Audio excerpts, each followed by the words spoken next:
Boa tarde, os que se mantiveram acordados pós-almoço.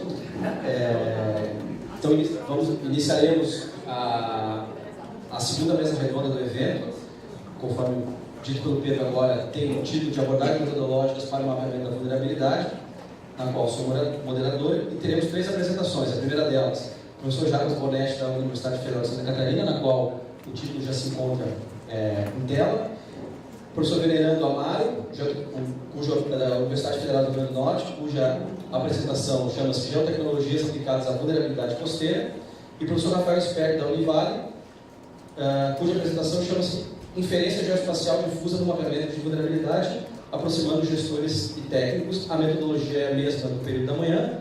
Cada apresentador tem em torno de 25 minutos para fazer sua apresentação, depois a gente abre para uma sequência de debates, conforme o tempo maior ou menor. Tá? Então, eu já chamo o professor Jarbas Bonetti aqui, passo a palavra para ele, que inicia a sua apresentação. Obrigado, João. Bom, primeiramente gostaria de agradecer à comissão organizadora pelo convite, que muito me honra estar participando desse evento, e parabenizar também o Pedro e a equipe aí pelo fôlego, né, de estar organizando o evento do esporte, que é uma importante elo de integração de pessoas que trabalham com um tema afim e que não necessariamente têm um contato cotidiano para discutir, para debater os conceitos que a gente tem utilizado. A minha ideia nesse contexto do evento é mostrar que mesmo numa condição de baixa disponibilidade de dados estruturados, né, ausência de uma infraestrutura de dados espaciais efetivamente ativa, né, não obstante a existência da índice, do esforço que está sendo feito para se criar uma infraestrutura desse tipo no Brasil, a gente consegue, utilizando modelos adequados, selecionando variáveis que tenham correspondência, significado na escala que se vai trabalhar, conseguir fazer mapeamentos de áreas de vulnerabilidade, de suscetibilidade, ou seja, criar um primeiro diagnóstico para estar norteando aí ações futuras de pesquisa e de gestão também. Opa, esqueci que o meu balançou na cabeça apertando o botão, que com licença, fiquei balançando, não anuncia nada. Perfeito. Peço desculpas por estar fazendo uma apresentação com um texto em inglês. Eu aproveitei parte de uma palestra que dei há algumas semanas e eu resolvi padronizar a linguagem. Né?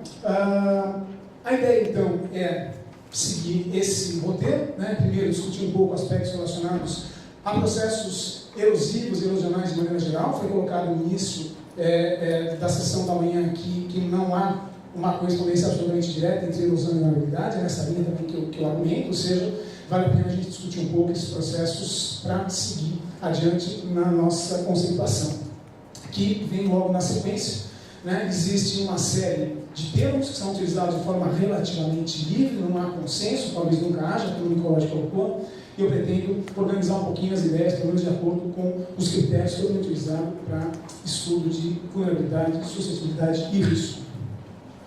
Falar brevemente em slide sobre a abordagem de modelagem espacial, ou seja, reforçar, né, que existem instrumentos bastante eficientes do ponto de vista de análise de dados que podem estar sendo empregados em pesquisas e trabalhos dessa natureza, apresentar rapidamente o estado de Santa Catarina, que é o estudo de caso para onde eu apliquei 3 dessas metodologias, que são listadas abaixo. Claro que eu não vou entrar em detalhes sobre o procedimento, né, que está por detrás, que é uma ideia geral, até como fonte de inspiração para algumas pesquisas que venham a ser desenvolvidas nessa temática, né? Smart Line de indicadores e CD, Índice de Vulnerabilidade Costeira. E faço algumas conclusões ao final. Primeira questão relacionada a processos erosivos de maneira geral. Né? A erosão de ambientes costeiros arenosos é absolutamente comum, né, a todas as costas do mundo, não é uma exclusividade nossa, né, são processos que acontecem, enfim, continuamente, muitos deles de origem absolutamente natural, outros induzidos por alguma ação antrópica que mudou, de certa maneira, o balanço de sedimentos, fazendo com que ele venha a ser negativo em algum ponto. Então, esse desequilíbrio pode estar induzindo uma tendência de erosão a longo prazo, né, um padrão crônico, né, de perda, de recuo de linha de costa, e esse tipo de efeito, que a gente também chama de erosão, ela, de certa maneira, tem capacidade de se mitigar de uma maneira um pouco mais eficiente, porque uma vez se reconhece tendências, né, sobretudo se existe uma série de dados temporais, imagens de satélite, fotos aéreas suficientemente denso para permitir que se calcule com precisão essa taxa de variação da linha de costa, a gente consegue, de certa maneira, estar lidando com esse tipo de trabalho, com recursos de aproximação, de simplificação um pouco menores. Um exemplo de um processo de variação da linha de costa é esse conjunto de imagens, a gente vê numa região da China, uma progradação da linha de costa da ordem de 15 quilômetros em cerca de 20 anos de espaçamento entre essas duas imagens. Então são processos que efetivamente fazem parte do cotidiano das linhas de costa do mundo.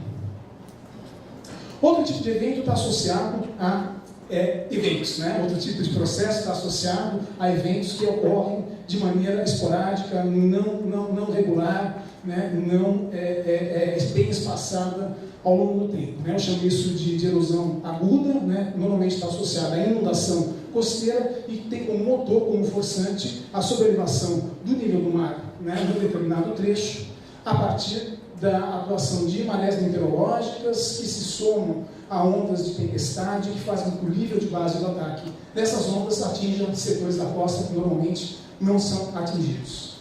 Esse tipo de processo ele é bem mais complexo de se trabalhar do ponto de vista de determinar setores mais vulneráveis a ele, porque existe uma quantidade muito grande de variáveis que não podem ser modeladas de maneira trivial e que induzem um setor a ser mais ou menos propenso a esse tipo de efeito. Então eu cito aqui ângulo de aproximação das ondas, características da maré, natureza da linha de costa, existência de padrões e tendências erosivas já no local.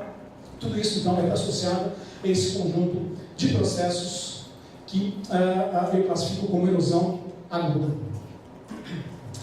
Pois bem, para se lidar com isso, uma primeira coisa que você tem que fazer é buscar uma terminologia que consiga expressar de maneira clara o que você está querendo dizer, quando diz que fez uma avaliação da vulnerabilidade costeira em determinado local.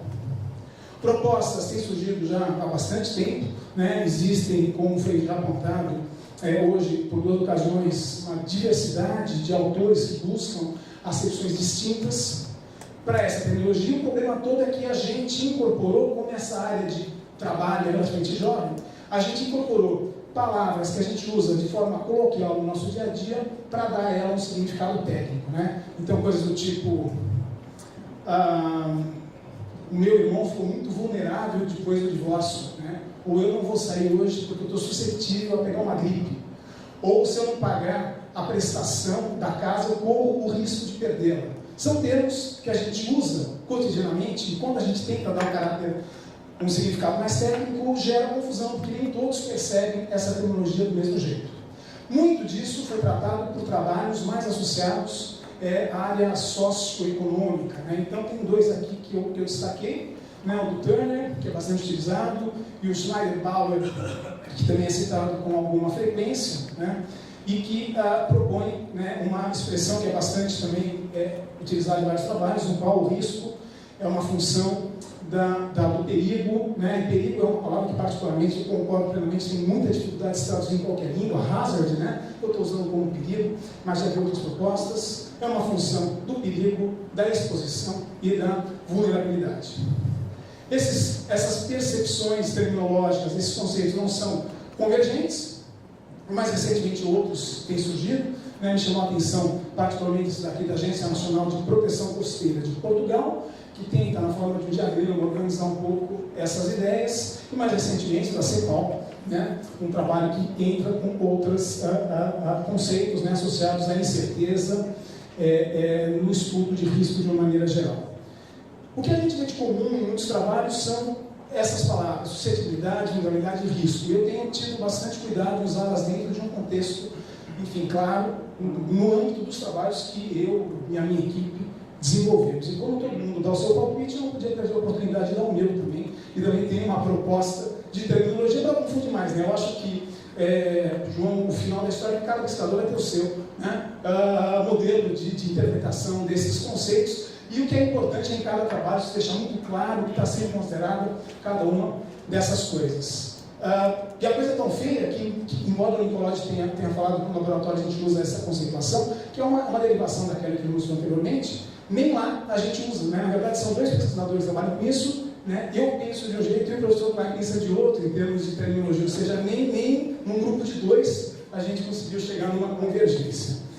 Eu adoraria passar o resto da tarde com uma boa garrafa de carvalheira aqui, discutindo esse diagrama com vocês, mas não temos tanto tempo assim. A ideia básica é que perigos, na minha opinião, podem estar associados a processos relacionados a tendências ou a eventos. A abordagem vai mudar um pouco, a terminologia também vai se adaptar. Não vou expandir essa parte, né? Variação da linha de costa, progressiva, subida do nível do mar, mas vou dedicar um pouco aos eventos, né? Então, eventos, eu estou chamando ondas de tempestade, marés extremas, furacões em alguns casos. Esses eventos eles vão induzir, então, uma inundação posterior da uma muda, e no caso da presença humana, a gente pode ter, por um lado, se derivando isso para uma ameaça ambiental, né? Então eu estaria falando de suscetibilidade, desde que exista uma exposição da gente. Por outro lado, eu vou estar pensando numa ameaça mais material, né? Já que, de modo geral, esse é o grande prejuízo associado a um evento desse tipo. E aí eu vou estar caindo em vulnerabilidade, né? Desde que também haja uma exposição da sociedade a esse tipo de perigo. Aqui, quem vai estar regulando, mediando isso é a homeostasia, né? É a capacidade de autorregulação do ambiente. Do outro lado, a resiliência, que é a capacidade adaptativa da sociedade. Se houver a possibilidade de se quantificar isso, de se prever isso, eu estaria falando de risco, né? E risco eu consigo associar melhor à sensibilidade ambiental, que é um outro conceito. Isso ainda está em construção. Quero ver se consigo, após mais algumas leituras complementares, fechar um modelinho aí para propor. Seja qual for a terminologia, então eu vou estar usando isso, vulnerabilidade quando tem elemento humano, suscetibilidade é a propensão natural, e isso é algo que pode ser quantificado, previsto. A gente tem como uma alternativa muito interessante para a integração de dados a modelagem espacial, né? Então o sistema de informação geográfica permite que a gente insira uma série de descritores e variáveis, né, que, se utilizadas no âmbito de um modelo de análise espacial pré-definido, a gente pode chegar em uma resultante, né, como um mapa de avaliação de áreas mais suscetíveis, vulneráveis a eventos extremos ou, enfim, a eventos esporádicos de inundação costeira. Esse é o local onde a gente vai estar, onde eu apliquei eu e minha equipe, a gente aplicou esses modelos.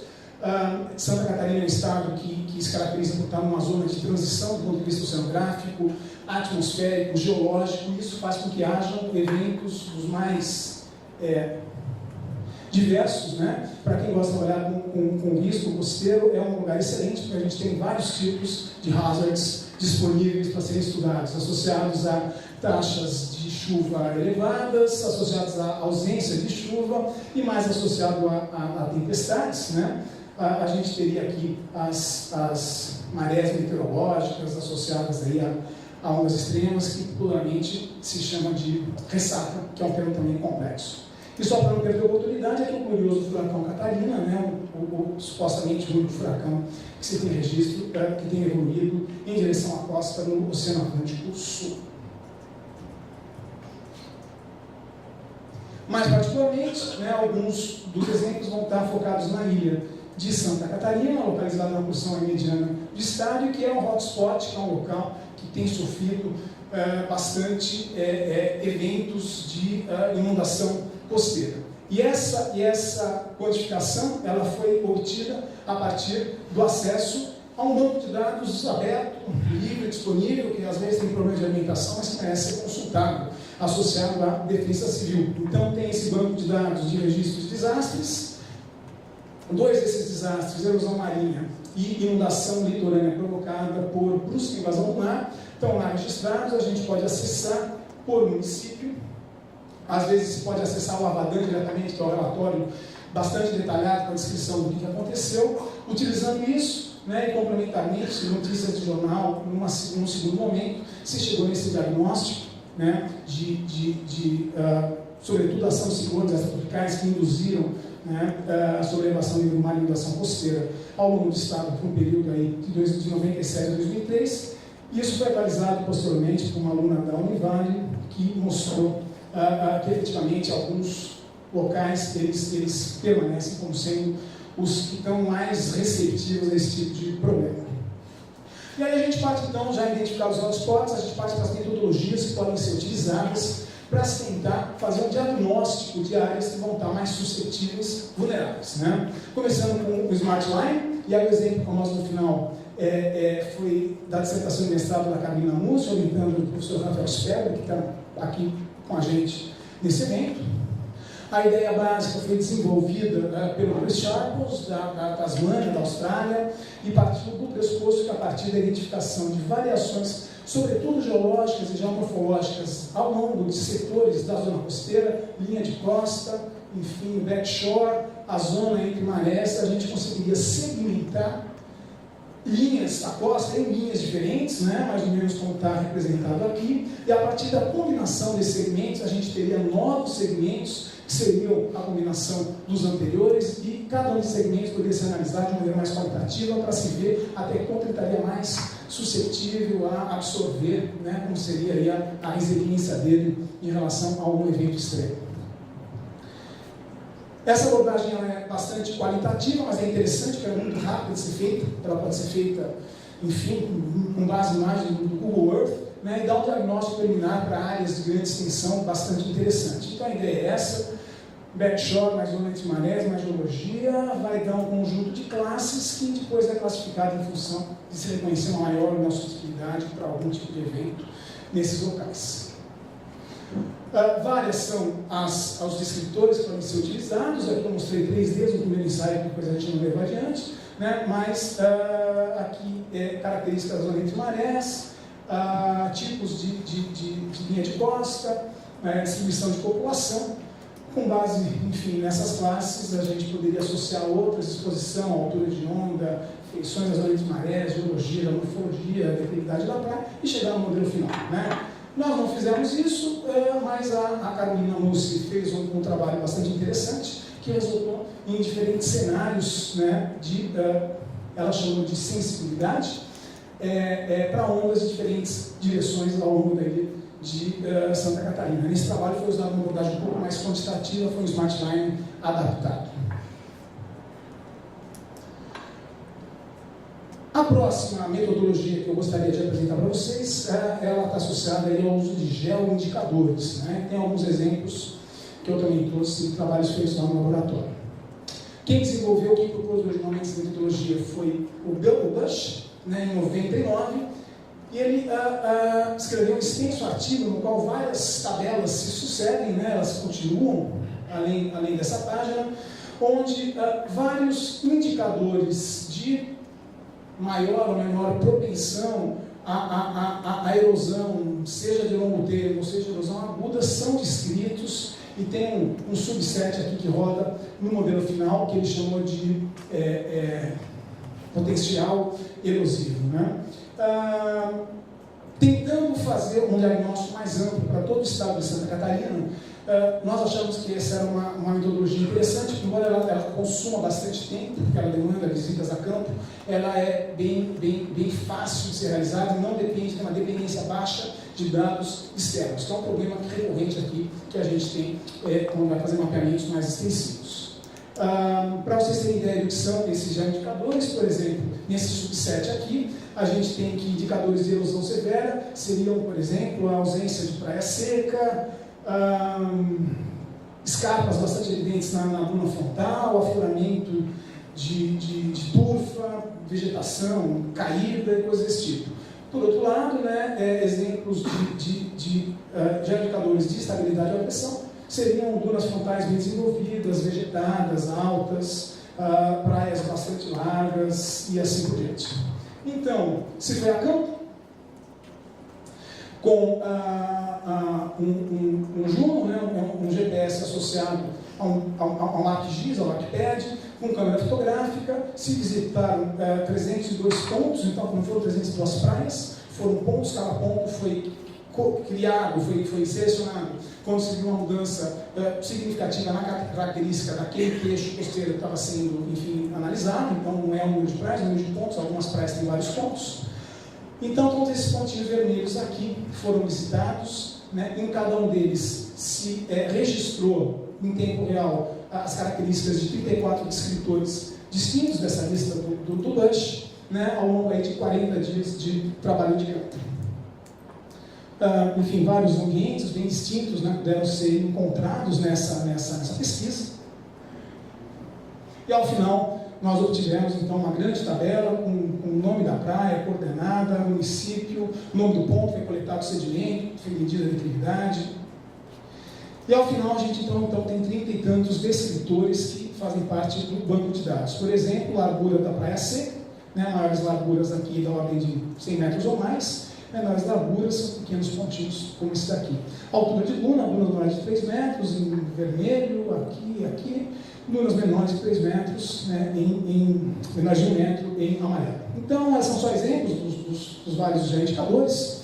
E uma próxima etapa foi tentar se atribuir de maneira, enfim, eficiente e bem embasada pesos, né, para esses indicadores, de modo a eles poderem ser utilizados de forma ponderada na geração do modelo final. A gente usou um método chamado HP, né, processo analítico hierárquico, que a partir de uma avaliação qualitativa por parte de um grupo de experts, a gente conseguia chegar, enfim, em pesos, né, não vou entrar em detalhe, e esses pesos são expressos, então, na tabela final, que essa daqui, temos pesos, pontuações parciais, peso final, pontuação final, cujo máximo seria 10, e para cada um dos pontos, né, aqui é um ponto de uma praia, a gente aplicou essa planilha e ela chegou a um score final, um resultado final. Esse resultado nos diz se ela tem maior ou menor, no caso da gente da terminologia que está utilizando, suscetibilidade a sofrer problemas com eventos extremos. É mais ou menos isso, né? Aqui a gente tem umas áreas que foram classificadas como um grande, enfim, um estado regional mais avançado, né? Que seriam essas áreas bastante escarpadas, outros setores aqui, né? Um pouco mais resguardados, com praias largas e ambiente relativamente estável, com uma característica mais dissipativa. No final, essa é a suscetibilidade da costa do estado de Santa Catarina, com base em geoindicadores, né? E foi possível se fazer um diagnóstico mostrando que há uma variabilidade do norte para sul entre as diferentes classes que existem aqui, muito alta, média, assim por diante. Próximos passos é rever esses escritores. A gente teve no laboratório com a presença do professor Andrew Short, a gente está revendo o real significado desses, fazendo uma revisão, né, do modelo, e vamos tentar entrar então com dados também socioambientais para chegar em vulnerabilidade na nossa conceituação. Seguindo adiante, as últimas abordagens metodológicas que nós testamos, que mostrou resultados bastante interessantes em escalas de maior detalhe, é o uso do CVI, né, o Índice de Vulnerabilidade Costeira. Exemplos foram tirados de uma dissertação de mestrado do laboratório, da Maria Lamira, e tem por base a proposta de Gornitz, que é um estudo bastante extensivo feito para a costa dos Estados Unidos, mas que a gente adaptou para aplicação em escala mais local. O que foi feito foi integrar, né, um conjunto de variáveis cujos intervalos, de alguma maneira, são indicadores de maior ou menor vulnerabilidade. A gente inseriu dados socioeconômicos que originalmente não estavam inclusos no modelo, e o CVI é interessante que ele chega num índice, num valor numérico, e esse valor numérico, então, permite que você escolha depois intervalos de classe para classificação final dos resultados, né? São essas as 3 praias. Vou mostrar exemplo, sobretudo, dessas daqui, que foram extremamente impactadas em eventos erosivos que ocorreram em 2010, né? Um conjunto de tempestades, incidentes de leste e nordeste estabilizaram bastante, né, a zona costeira. Essa janelinha aqui é essa daqui. Então, algumas casas foram destruídas, foi construído emergencialmente esse enrocamento, custou de 10 milhões de reais, sem licitação, como obra emergencial. Seja qual for a solução, efetivamente essa é uma área que está bastante vulnerável a esse tipo de evento, assim como a Barra da Lagoa, um outro local, a praia de locais do nosso laboratório, por acaso, que também sofreu e propôs salvar-vidas, né? E aqui é uma área bastante exposta de turfa lagunar que foi exumada nesse evento. alguns dos vários indicadores que foram utilizados. Tipo de linha de costa, então a partir da interpretação de imagens de alta resolução foram classificados tipos de linha de costa nas 3 praias. Altitude do backshore, a gente tem a sorte de ter um levantamento altimétrico em escalão para 2000 do município, né, que foi utilizado para se fazer esses modelos digitais de terreno e se classificou, né, os intervalos do backshore ao longo dessas praias. Dados de exposição à ação de ondas, né, a gente testou 2 modelos, um do SMC, que é um modelo efetivamente bastante calibrado, de Hindcast, para 60 anos de ondas. Ao longo da área, mas também utilizamos um modelo bastante simplificado de pista de vento, que foi desenvolvido pela US Geological Survey, acho, e que a gente comparou para ver até que ponto a gente conseguia fazer uma simplificação para áreas com menos disponibilidade de dados desse tipo de abordagem. Aqui estão os resultados. Taxa de variação de linha de costa, a partir de imagens históricas, de fotografias aéreas da década de 50 até os anos 2000, né, permitiram que a gente tivesse essa taxa de variação e essa taxa associada à run-up e associada às previsões mais pessimistas do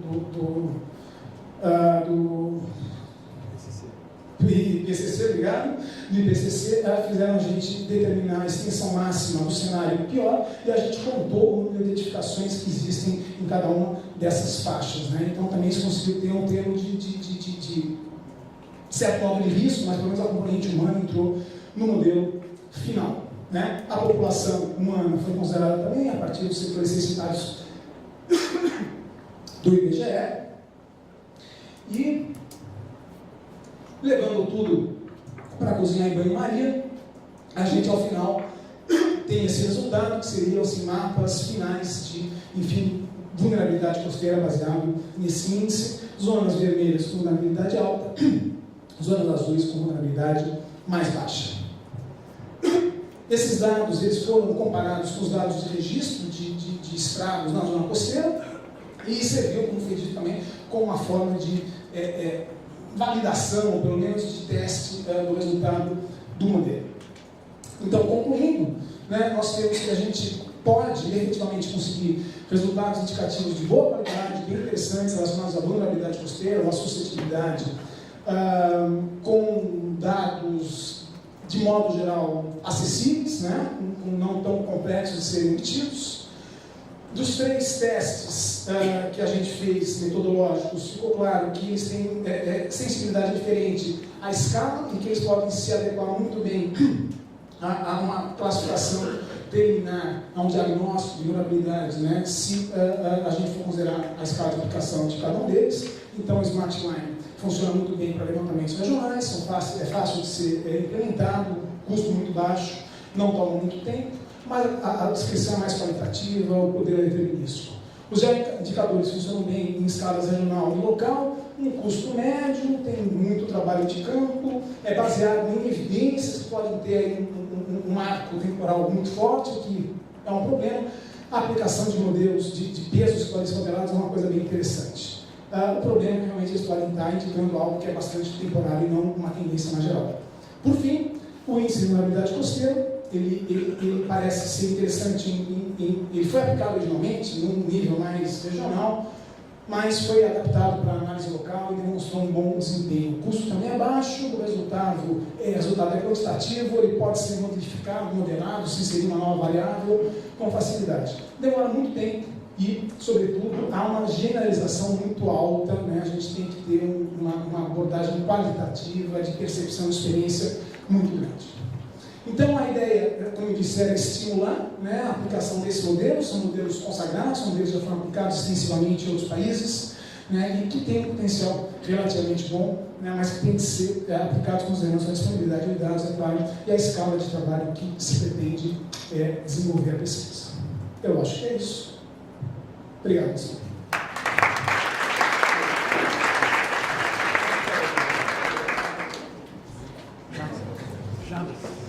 Obrigado, Jarbas.